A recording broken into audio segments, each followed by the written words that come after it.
We just want to come to you tonight. We're so glad that you're here joining us as we continue to move through this life book. This life book is such a huge part of your journey and one that we really feel is so important because we know that this educational component is one that will help you long past your weight loss phase. Once you reach that healthy weight, that's where this book really is going to pick up for you as well as in the very beginning. With that being said, we do want you to know that we are in element 18 right now. So if you are new to our community calls, we do have all of the previous elements from all the way from 1 to 18 that have been recorded. So this is still very important for you, and we want you to know that because this is going to give you a glimpse into where you're going. Right now in the beginning of your journey, you might not be to that exercise phase. As a matter of fact, if you're on the 5 and 1 in the beginning of this journey, we ask that you not exercise in the very beginning. So we wanted to just make that really clear for you because it's always nice to have a picture of where we're going. One of our transformational leadership habits is lead from the future, act in the now. And sometimes when we know where we're headed and what's coming next, it makes it a little easier to walk that journey. So we're so excited that you're here with us tonight. And like I said, whether you're in the beginning of your program or you're with us and maybe you're close to the end of your weight loss phase and you're ready to start exercise, it's all going to be really important. I asked Cheryl to lead this element because Cheryl has a master's in exercise science and nutrition. So I was so excited to, have somebody that had a master's degree in this. She is big into exercise herself, and I just really felt like it's really nice to have a group of coaches that all have different expertise. And so you are being led by somebody who really knows what she's talking about. And so we're excited, and we just thank Cheryl for leading again tonight. So I'm going to turn it over to you, Cheryl. All right. Thank you, Kelly. And thank you for prefacing that it is important to realize that when you go through your life book, that those elements, you don't have to necessarily stay in the elements that you're currently in. It's great to do those and review those, but it's also good to kind of look forward. That's kind of that goal, that dreaming thing that comes out, and you can kind of focus or maybe visualize yourself, your future self there. So I just want to share this with you. I'm going to try not to let it be too complicated or overwhelming. And again, as I did last Monday, if you have questions, like you can pop that little hand up or just pop your own hand up. Kelly will holler at me, and I'm happy to take questions along the way. Or you can make a little note for at the end, and we'll take questions at the end. So it's just an open forum. All right, so buckle up and let's get ready to go. I'm going to get my screen up and get it ready to share. Okay. And give me 1 second here. And slide this down. Here we go. And, oh, let me escape that out. I guess the chat's still up. I need to take that out of the way. Let's try it one more time. Fantastic. All right. So, exercise is your gift to yourself, and that is a very true statement. With movement comes so many benefits, and we should want to keep our bodies in motion and moving forward. So last week, well, let me get to, I'm going to cover levels 2 and 3 today. We talked about level 1, which is that walking program, and I'll review that a little bit with you here in a second.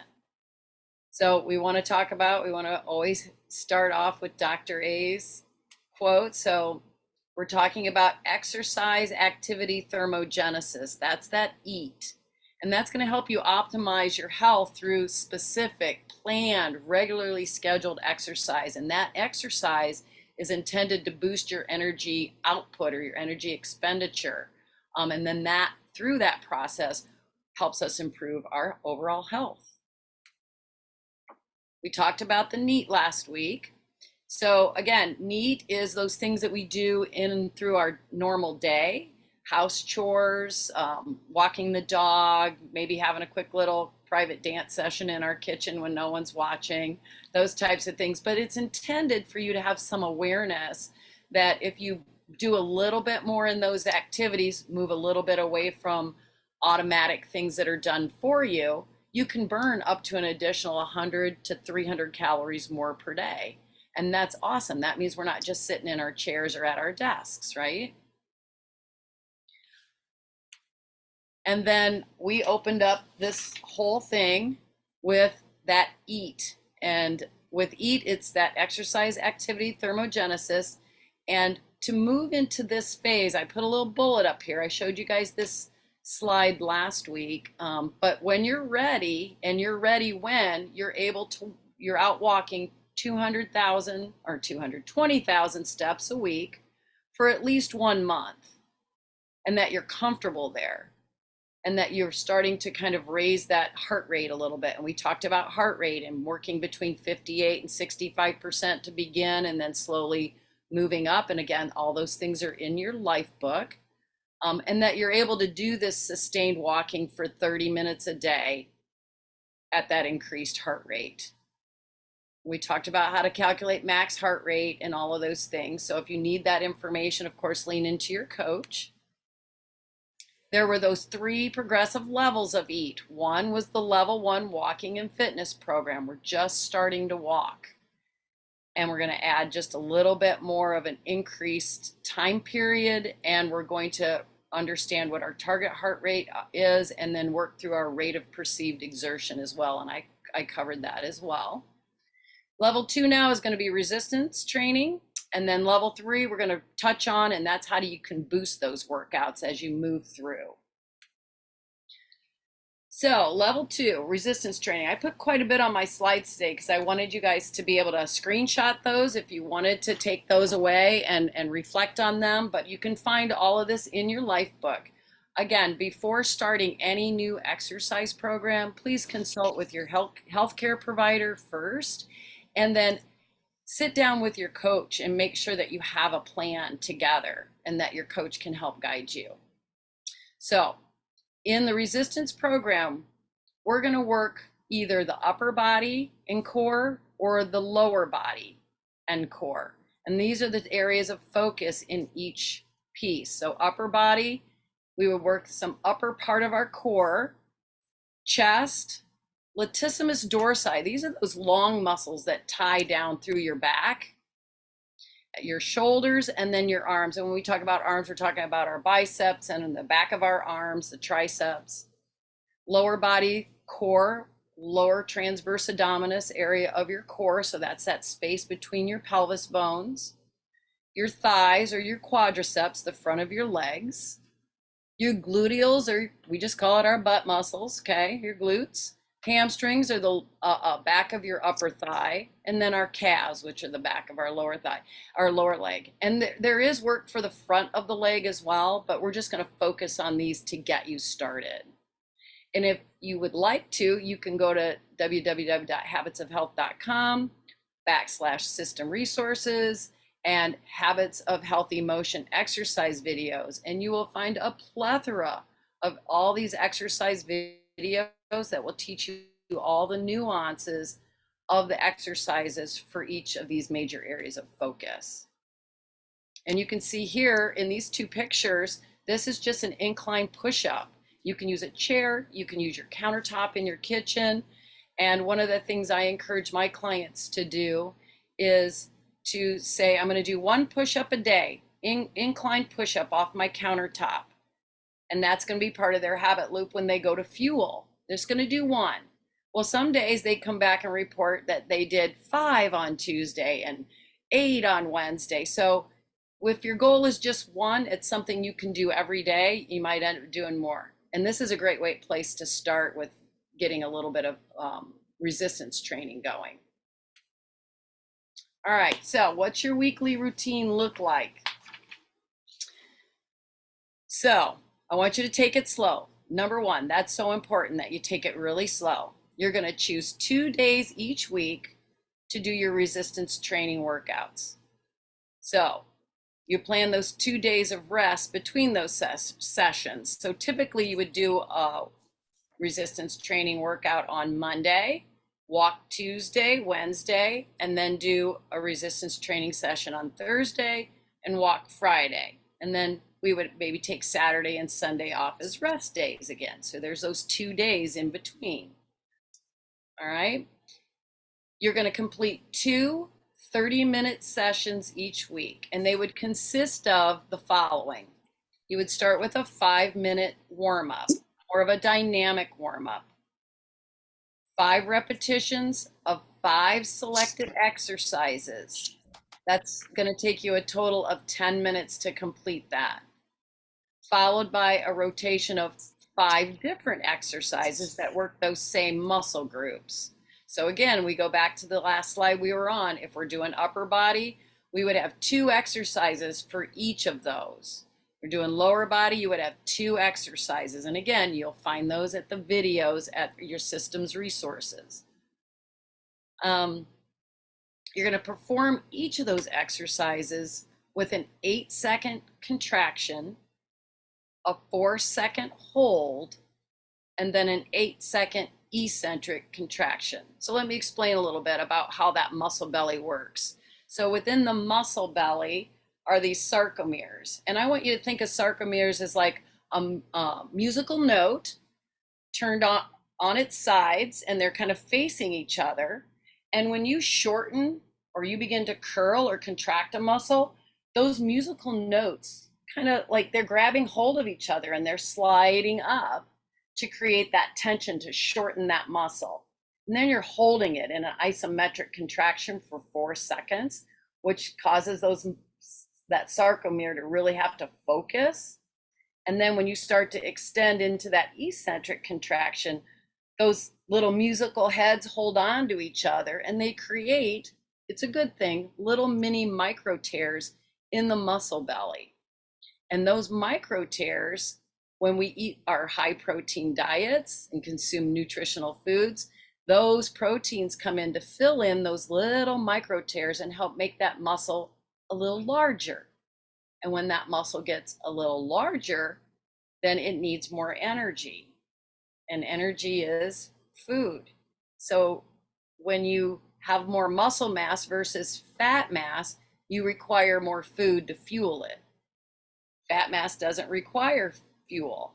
So it's important to think about this as we're moving through our journey that, yeah, I do want to get to a point where I'm maybe lifting weights a couple times a week so that I'm creating some muscle mass, because that means, well, in my mind, if you haven't put it together, it means I get to eat more calories. Yay. So I love food. I hope everybody else here does too. Then we're going to begin, I talk about your 8, 4, and 8. And then I want you to understand that before you extend all the way out, and the videos will show you this, we want to avoid joint locking or fully extending things out. So before we begin that next contraction. And then we would wrap up with a 5-minute stretching or static stretching session.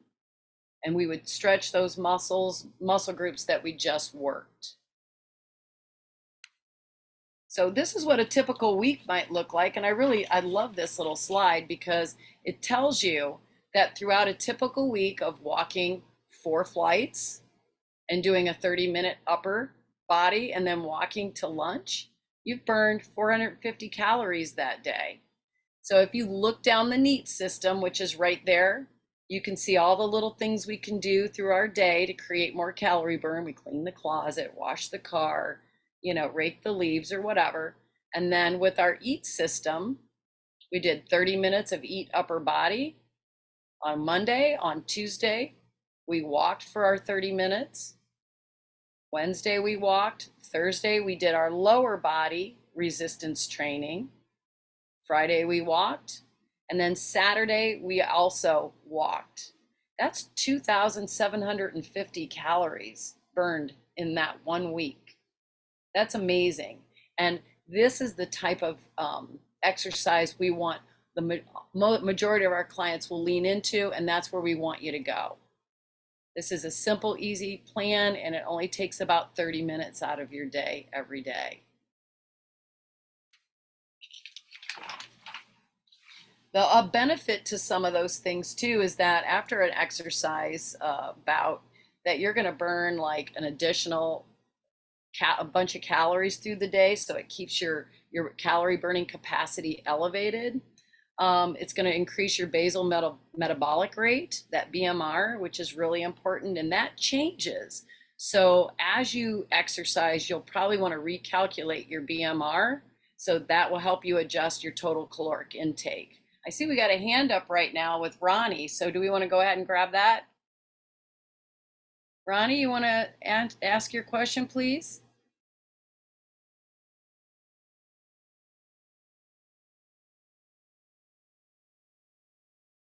Okay, I guess not. Ronnie, did you want to ask a question? I see your hand up.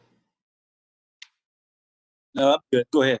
All right, all right. So we were talking about the metabolic rate, and then after you're done exercising, you keep burning calories post-exercise because the muscle needs more oxygen, the muscle is fuller, you're drawing blood into it. So these are all really positive things that help keep your BMR high. So this level 3 now, I want to talk about that really quickly, about what this next level for workouts are. And it's increasing your repetitions, meaning you can go from 5 repetitions to 6 to 8 and keep that 8-4-8 pattern. You can increase your resistance, increase the amount of weight that you're moving. And again, we want to limit that to anywhere from 5 to 15%. Here they recommend 10 to 15. We can increase the number of sets that we do, or the rotation. So Dr. Anderson suggests that you start with 2 rotations. And so you could increase that to 3 rotations or 3 sets. Of course, that's going to increase the time that you're going to spend in the gym. So mindfully aware of that. You can decrease that recovery time. So what is that recovery time? Well, we do an exercise. It takes us 20 seconds to perform it. And then we take 20 seconds before we go do the next exercise. So we're going to have some rest in there. So what we can do is we can decrease that amount down to about 10 seconds. So just moving from exercise to exercise. Increase your speed.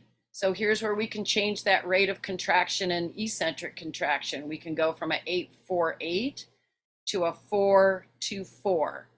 That's going to generate a little more force, so you may need to increase your resistance there because you're moving that weight over time a lot faster. And again, here's a recommendation of 15 to 25% on that weight increase. And then you can maintain that muscular contraction by avoiding lockout. And so by keeping what we call time under tension, we keep that muscle under tension by not giving a full extended joint, then you're going to create a little more intensity throughout that repetition. And then level 3. Level 3 is high intensity interval training. And this requires a much higher level of fitness. And you can look at some of the exercises suggested in your life book on pages 371 and 374. But it's called interval training because we're going to work for shorter periods of time at a higher intensity level. This gets our cardiovascular system, our heart and our lungs really involved in the exercise process.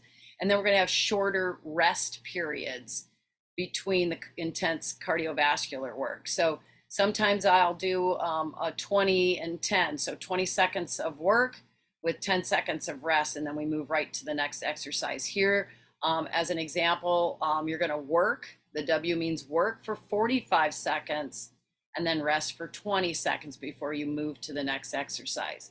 As John and Vanessa Jackson can attest, these are breathy workouts. These are really sweaty workouts. So you really want to make sure that you're prepared before you move to this level. So high intensity, we talked about max heart rate last Monday. For those of you who were not on last Monday, or for those of you who are still just coming on here this evening, this is just more advanced things that you're going to get to eventually on your journey. but I did speak about the RPE, that rate of perceived exertion. So it's basically a scale of 1 to 10, 1 being very easy and 10 being really, really hard. So as you can see, high intensity interval, you're going to be at a 7 to a 9 when you do this type of exercise. And then on that lower intensity interval level where you're recovering, you start to feel like a 5 or a 6 on that scale. I love HIIT because it does remove that extra stubborn body fat that you can't quite seem to get rid of with diet. But I think it's an amazing way, and so does Dr. Anderson, to train your anaerobic and your aerobic system. So your aerobic system being that cardiovascular part of it's your heart and your lungs. And then anaerobic is that muscular part of your system. Dr. Anderson does go on to explain in detail a little bit about some BCAAs. Those are branched chain amino acids. And that's covered also in your life book. I put a little note here, pages 375 to 376. So in short, branched chain amino acids are prevalent in our foods. And if we just do a little bit of research, we can learn that you don't necessarily, in his opinion and mine as well, need to drink them in a liquid form. You can just get them through your food groups. If you're vegetarian, that's where I might have you look at BCAAs if you happen to be vegetarian or have some other limited factor in your nutrition plan.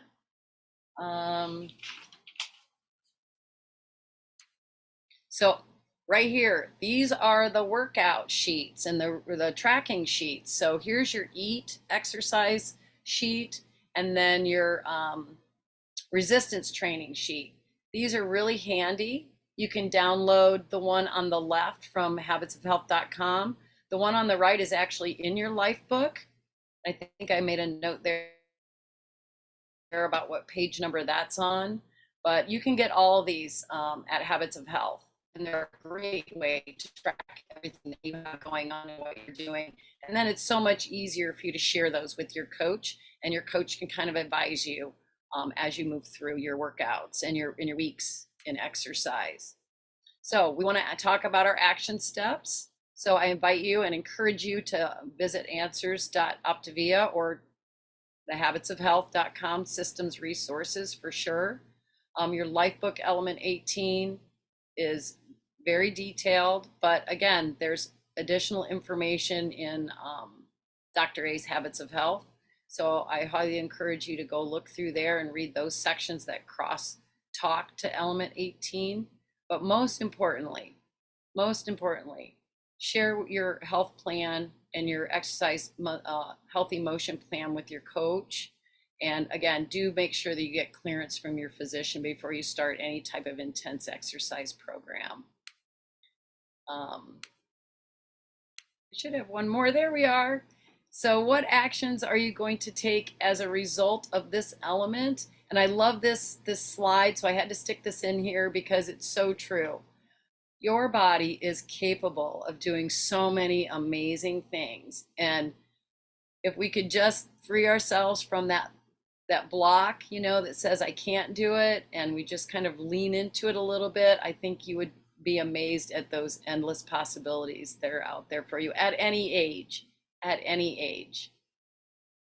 So, do we have any questions? I am so excited to answer questions. This is my favorite thing to do at the end.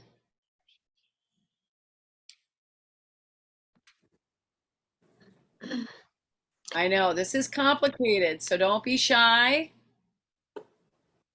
Sarah had a message in the comments. She's wondering if we are in the weight loss portion of the program, are we to do HIIT, or when do we incorporate these levels of exercise? All right, so you would not do HIIT in the weight loss phase. If you're in transition or definitely in maintenance, this is where HIIT comes in, depending on your fitness level. So I was able to still do some HIIT training when I was in transition, but I had the background for it. So I think that makes a big difference. So if it's not something you've ever done before, I would wait and I would do it in maintenance. And I would highly recommend that before you ever do it on your own, hire a trainer to go through it with you a couple of times and get familiar with the process. When do we incorporate exercise?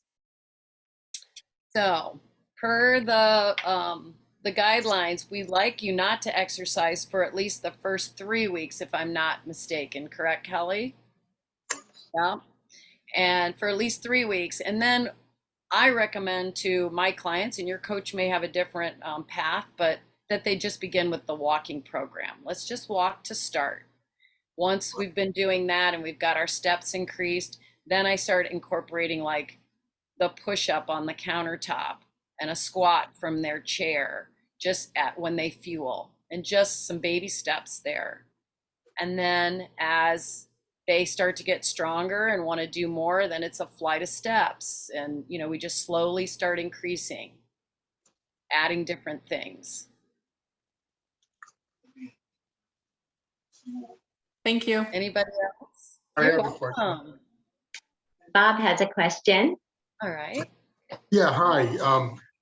I was wondering, do you have any experience with people who are exercising, trying to reach their target heart rate if they take a beta blocker?